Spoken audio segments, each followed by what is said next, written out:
Oke, halo, selamat siang teman-teman semua. Eh, Baru bisa buat video lagi karena ada beberapa kesibukan. Semoga kalian semua dalam keadaan sehat ya, gitu. Nah, di video kali ini gue mau lebih membahas soal treatment non farmakologi. Jadi gini, kalau untuk dalam segi treatment itu kan ada dua jenis ya, maksudnya perawatan. Ada yang farmakologi, which is obat-obatan, atau yang non farmakologi, berarti non obat. Nah, untuk orang demensia pun sebenarnya bisa untuk treatment non farmakologi ya. Maksudnya kadang gue suka ini aja ya, maksudnya amazed sama apa namanya, keluarga yang selalu kepikirannya obat, obat dan obat. Jujur dulu gue begitu. Waktu awal-awal mama masih ada gangguan BPSD, maksudnya gangguan perilaku yang bikin kepala pusing 7 keliling ya, nggak bisa dibilangin, masih bisa aktif. Jadi itu memang pasti udah langsung pikirnya udahlah gitu, kasih obat aja gitu, obat yang bikin dia tenang, obat yang bikin dia tidur, biar nggak usah gangguin gue, biar nggak usah gangguin orang rumah, biar nggak ngeberantakin, biar nggak bikin ribet ya, alasan-alasan seperti itu. Gue juga pernah di dalam fase yang seperti itu gitu ya. Tapi balik lagi, seperti kalian udah lihat di, mungkin ada ya beberapa yang udah nonton vlog gue yang sebelum-sebelumnya tentang apa sih kesalahan-kesalahan yang gue buat gitu ya. Salah satunya yaitu, maksudnya nggak semua bisa diselesaikan dengan obat. Tapi memang ketika kalau memang sudah treatment non farmakologi ini dicoba dan tidak berhasil, sehingga diperlukan intervensi obat, yaitu silakan gitu ya dengan konsultasi ke dokter. Tapi jangan ini ya, maksudnya jangan sok pinter sendiri ngajarin dokternya untuk bilang naikin aja dosisnya dok, kasih aja yang lebih keras, yang lebih ampuh gitu Bu. Maksudnya balik lagi, rekomendasi dokter itu yang paling terbaik, di dokter yang paling tahu kondisi ODD-nya kita gitu. Maksudnya apakah cukup kuat untuk dikasih yang dosis sekian, apakah cukup kuat dengan obat yang ini, karena kan kadang obat ada kontradiksinya ya, kayak misalnya biasanya ODD ini nggak cuma karena kecuali kalau dia Alzheimer ya. Kalau Alzheimer kan dia pure bener-bener masalahnya di gangguan memorinya. Tapi kalau misalnya kayak nyokap gua gitu ada diabetes, terus ada hipertensi, itu mesti hati-hati banget karena kan ada aja kan komplikasinya, maksudnya kontradiksinya obatnya. Jadi buat kalian yang caregiver keluarga ODD jangan sok pintar gitu. Jadi tetap harus tanyakan kepada dokter gitu ya. Walaupun memang obat-obat psikotropika, maksudnya obat-obat kayak untuk penenang, obat tidur itu memang tidak bisa dibeli secara bebas sih sebenarnya ya. Jadi memang harus dengan resep dokter gitu. Nah, treatment non farmakologi ini apa sih gitu ya? Tergantung level ODD kalian dalam fase yang mana.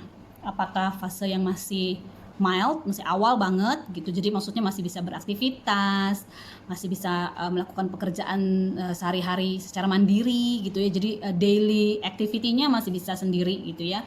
Itu bisa dibuatkan treatment non farmakologi. Misalnya biasanya rata-rata gangguannya adalah gangguan tidur gitu ya, disorientasi waktu. Jadi karena mereka nggak tidur malam yang cukup, akhirnya uring-uringan gitu kan. Nah, jadi kalau misalnya treatment non farmakologinya bisa satu, berjemur pagi gitu ya, berjemur di pagi hari sekitar jam 10 pagi gitu ya, 15 menit aja. Walaupun sekarang ini di masa pandemi bisa disiasatin pakai masker, walaupun ada yang bilang pasti ODD-nya nggak suka pakai masker gitu. Itu caranya kita aja sih ya, caregivernya, keluarganya yang mengkomunikasikan, jangan yang bikin ribet-ribet, jangan ditakut-takutin juga gitu. Jadi kita bisa kayak kasih contoh juga, kita juga pakai masker, kita temenin gitu ya, dan nggak perlu lama-lama, 10-15 menit gitu ya, yang penting kena sinar matahari pagi, karena itu akan bikin merangsang untuk melatoninnya tuh di dalam tubuh kita tuh, membantu itu untuk tidur pules di malam hari. Kemudian kalau memang dia masih aktif, daily routine activity-nya bisa bersama-sama libatkan ODD-nya, buatkan schedule, jadi jadwal yang dibuatkan bareng gitu, melibatkan ODD-nya. Misalnya ini paling penting banget, cari tahu apa yang jadi kesukaan ODD. Jadi dulunya dia mungkin backgroundnya dia arsitek, atau mungkin backgroundnya dia guru, atau mungkin dia backgroundnya suka masak, atau apa gitu kesukaannya. Itu bisa dibuatkan jadwal. Jadi mungkin bisa kayak, kalau misalnya memang bisa beli papan tulis yang cukup besar, terus dibuatkan Senin jam sekian, nggak usah yang ribet-ribet banget, sederhana aja gitu ya. Maksudnya hari Senin activity-nya apa ya yang mau dikerjain, misalnya siram tanaman, jadi habis Senin jam 10 berjemur, habis itu jam 10.30 siram tanaman gitu. Jadi dengan ada schedule yang rutin, ini memang benar-benar effortnya keluarga ya. Jadi kalau kalian, kita sebagai caregiver, sebagai anaknya nggak cukup punya waktu untuk melakukan menemani gitu ya ODD-nya, ya berarti kalau misalnya kalian cukup mumpuni ya bisa meng-hire professional caregiver untuk melakukan itu gitu ya. Jadi itu bisa sebenarnya mengurangi bebannya kita gitu, dengan si ODD ini dibuatkan jadwal, diajak olahraga yang sesuai dengan kondisinya ya, jangan dipaksain gitu ya. Sekali lagi untuk olahraga ini perlu disarankan banget kalau memang perlu ada konsultasi dengan dokter, maksudnya dengan fisioterapis dulu gitu, apakah ada sesuatu hal mungkin yang punya backgroundnya osteoporosis atau apa, mungkin kan ada beberapa gerakan yang nggak direkomendasi ya gitu. Jadi kalau memang ada faktor-faktor seperti itu, bisa bertanya dulu, konsul dulu dengan fisioterapi gitu ya, fisioterapis. Jadi yang seperti itu. Jadi dengan dia ada melakukan kegiatan tuh jadinya akan berkurang sebenarnya uring-uringannya gitu. Itu harus dicoba dulu gitu. Treatmentnya apalagi selain buat jadwal rutin, yaitu kunjungan rutin keluarga gitu ya, atau mungkin video call karena sekarang dalam masa pandemi. Jadi misalnya ibu bapak ini hanya tinggal dengan anak yang paling kecil, sedangkan anak-anaknya yang lain udah nikah misalnya dan sudah pindah rumah, nggak serumah, punya cucu misalnya. Bisa kayak gak bikin jadwal gantian berkunjung untuk ngunjungin nenek kakek gitu ya, cucunya, untuk ajakin kakek neneknya main, entah itu main main congklak atau main monopoli, pokoknya diajak meaningful engagement. Jadi ada kegiatan yang bermakna, yang berarti, bukan cuma sekedar kalau misalnya kayak telepon cuma kayak gimana, udah makan belum, ini jadi kayak kalau cuma basa-basi di mulut, lip service ya enggak. Maksudnya benar-benar meaningful engagement, benar-benar balik lagi ODD ini bisa merasakan ketulusan, rasa sayang dari keluarga, itu bisa dirasakan gitu. Jadi support keluarga itu paling penting. Memang tiring banget pasti gitu. Makanya know your capacity. Kalau misalnya memang kapasitasnya lu nggak bisa untuk melakukan itu, dan lu punya kapasitas keuangan finansial yang cukup mumpuni, ya you find a professional caregiver untuk melakukan itu buat lu. Cuma sebenarnya kalau gue sih menyarankan tetap sentuhan keluarga itu jauh lebih berimpact buat ODD gitu ya.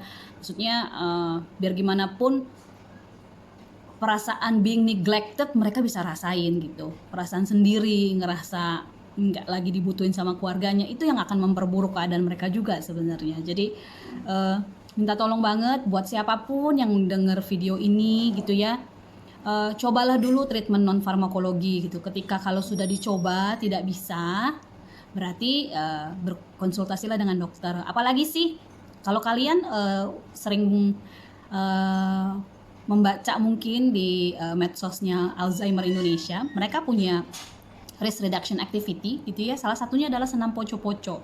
Senam poco-poco itu ada salah satu dokter, dia memang meneliti bahwa memang terbukti dengan melakukan senam poco-poco rutin ya setiap minggu, dilakukan dengan bahagia, pasien ODD-nya itu, maksudnya orang dengan demensianya itu, maksudnya berkurang itunya untuk ada berkurang, maksudnya jadi membaik, walaupun tidak sembuh ya, balik lagi ini nggak menyembuhkan, tapi bisa mencegah perburukan, karena kan poco-poco itu ada gerakan ke kanan, ke kiri, maju, mundur, putar gitu. Jujur gue pribadi aja susah banget untuk melakukan itu gitu, tapi maksudnya kan nggak perlu perfect ya, jadi maksudnya nggak yang ODD-nya ngerjain terus kalau salah, gimana sih kok nggak ngikutin gitu, bukan. Maksudnya yang penting ada kegiatannya gitu, maksudnya didampingi, dilakukan sama-sama, sama cucu, sama anak, sama mantu gitu ya. Jadi supaya ODD-nya juga ngerasa nggak kayak cuma disuruh-suruh, diperintah gitu. Kalau misalnya emang nggak suka poco-poco, misalnya dulunya suka line dance, bisa line dance gitu ya. Jadi apapun yang memang bisa menstimulus untuk fisiknya bergerak aktif, kemudian juga otaknya bergerak, maksudnya otaknya juga dengan diasah gitu ya, itu juga sangat membantu gitu ya. Jadi ada satu di komunitas Alzi, satu oma ini akhirnya ikut salah satu kegiatan Alzheimer Nederland, mewarnai, sekarang suka mewarnai. Jadi kalau misalnya lagi agak sedikit ringki-ringki gitu ya, dikasih gambarnya jangan yang rumit-rumit ya, yang agak besar, jadi biar itu omanya coloring gitu, mewarnai. Jujur kalau untuk nyokap mamah gua nggak bisa, memang udah nggak bisa, fasenya udah dia tidak bisa melakukan seperti itu gitu ya. Kalau nyokap sama bokap gue juga kebetulan sudah menunjukkan gejala demensia walaupun masih tahap awal banget, tapi kan karena gue belajar dari kesalahan dulu ya nyokap, jadi gue udah melihat gejala itu ya, gue udah mulai mengantisipasi. Kalau buat mereka itu terapi musik sangat membantu. Jadi karena dengan background kami latar belakangnya keluarga Batak, jadi pasangin lagu Batak, lagu rohani, itu kan men-trigger mereka, terutama bokap, dia bisa ikut nyanyi, dia masih inget lirik lagunya gitu, bahkan bisa menunjukkan ekspresi, entah itu nangis gitu. Jadi itu juga bagus gitu. Jadi coba find a way, pasti ada gitu. Jangan putus asa, misalnya A nggak berhasil, coba B nggak berhasil, coba C nggak berhasil, coba D, sampai akhirnya you find the right formula gitu ya. Maksudnya apa sih yang cocok dipakai, digunakan untuk ODD kalian gitu. Jadi balik lagi ya, obat untuk bikin tidur itu banyak teman-teman, banyak. Bisa gue sebutin, itu sayang nggak mungkin gue sebutin merek, banyak obat untuk bikin tidur, tapi nggak ada obat buat ngebangunin orang dari tidur. Jadi kalau sampai cuma di pikirannya kita sebagai anak, udahlah biar gini aja, biar tidur nggak ganggu gue, itu nggak nyelesain masalah juga gitu loh. Kecuali memang udah pada fase adalah dimana kayak dulu gue, jam tidur gue jumping banget, gue bisa tidur cuma sehari itu 2-3 jam, 3 jam tuh maksimum banget. Abis itu besok paginya gue masih harus kerja gitu. Jadi itu lama-lama memang bisa aja caregivernya yang mati duluan gitu loh, gara-gara kayak gitu ya. Kalau udah kondisinya memang udah nggak keiniin, ya memang harus ada intervensi dokter untuk memberikan obat gitu, karena sudah tidak sehat baik untuk ODD maupun untuk caregivernya. Tapi kalau buat teman-teman nih yang masih memang ODD-nya masih tahap awal banget, makanya penting banget tuh kita mengetahui bener-bener ya gejala awalnya. Jadi jangan udah keburu katong tahapnya udah tahap lanjut gitu ya, udah yang ya udah menengah ke lanjut lah ya gitu ya, ke akhir gitu. Jadi ketika sudah mulai kok ngomongnya mama gue udah nanyanya berkali-kali ya, udah dijelasin 5 menit lagi lupa, 5 menit lagi lupa. Nah itu udah tanda-tanda gitu. Kok biasanya bisa tahu cara masak, kok sekarang masaknya keasinan ya, atau masaknya gosong karena dia lupa gitu, atau segala macam. Jadi hal-hal yang tidak biasa kemudian kalian lihat itu patut sekali langsung diantisipasi gitu. Jangan dianggap udah tua biasalah pikun. Enggak, percayalah, siapa aja yang ngomong begitu ya siap-siap. Jadi pikun itu bukan sesuatu hal yang harus dimaklumin. Later on kalau udah bener-bener di tahap yang akhir, lu juga yang ribet gitu. Jadi kalau bisa lu tahu dari sekarang, dari awal lu bawalah ke dokter apa, dokter spesialis saraf. Kalau misalnya dia udah, maksudnya orang tua kita udah usianya sepuh banget, udah 70 tahun ke atas gitu, bisa ke geriatri gitu ya, atau ke psikiatri juga bisa. Ingat ya, psikiatri itu bukan cuma untuk orang dengan gangguan jiwa, nggak berarti dibawa ke dokter psikiatri itu orang gila, enggak gitu ya.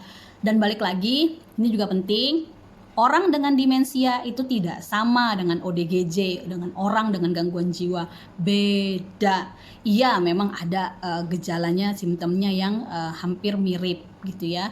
Tapi ketika kalau memang sudah tegak diagnosanya, obat yang diberikan kepada ODD itu tidak sama dengan yang diberikan kepada ODGJ, orang dengan gangguan jiwa.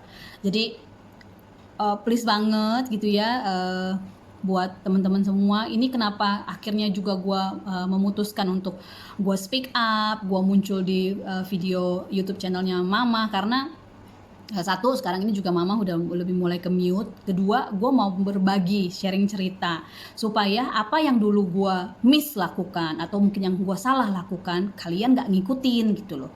Gue sharing supaya kalian bisa menangani ODD kalian dengan jauh lebih baik gitu ya, dengan informasi yang sudah sangat banyak gitu. 10 tahun yang lalu percayalah sedikit banget informasi tentang demensi Alzheimer, tapi kalau untuk sekarang banyak. Buka website, cari di www.alzi.org.id ada gitu ya. Ada di Instagram juga banyak gitu, nggak cuma Alzheimer Indonesia, ada Alzi yang dari negara lain, maksudnya Alzheimer negara lain gitu. Singapura ada ADA, kemudian ada Alzheimer Disease International ADI. Jadi semuanya itu bisa kalian cari informasinya gitu ya, sebanyak-banyaknya literaturnya, supaya kita lebih paham, kita tahu apa yang kita hadapin, dan kita bisa punya strategi supaya hidup kita tidak menderita dan ODD ini pun juga memiliki kualitas hidup yang jauh lebih baik itu ya, seperti visi misinya Alzheimer Indonesia gitu, meningkatkan kualitas hidup orang dengan demensia, caregiver dan keluarganya gitu. Gue juga sama gitu, maksudnya gue juga dengan YouTube channel ini gue berharap banyak ODD bisa ditangani, dirawat dengan lebih baik, dan caregiver kalian, siapapun caregiver sama seperti gue juga punya kehidupan yang jauh lebih baik dan lebih sehat gitu ya, dan keluarga kalian juga jauh kualitas hidupnya ketimbang apa yang pernah dulu gue alami dengan banyak gue berikan sharingan informasi gitu ya. Hopefully video ini berguna buat kalian. Thank you so much. Jangan lupa di like, komen, kemudian di subscribe. Oke, thank you. Semoga ini bermanfaat. Jangan lupa di share ke teman-teman ataupun saudara yang membutuhkannya. Dadah.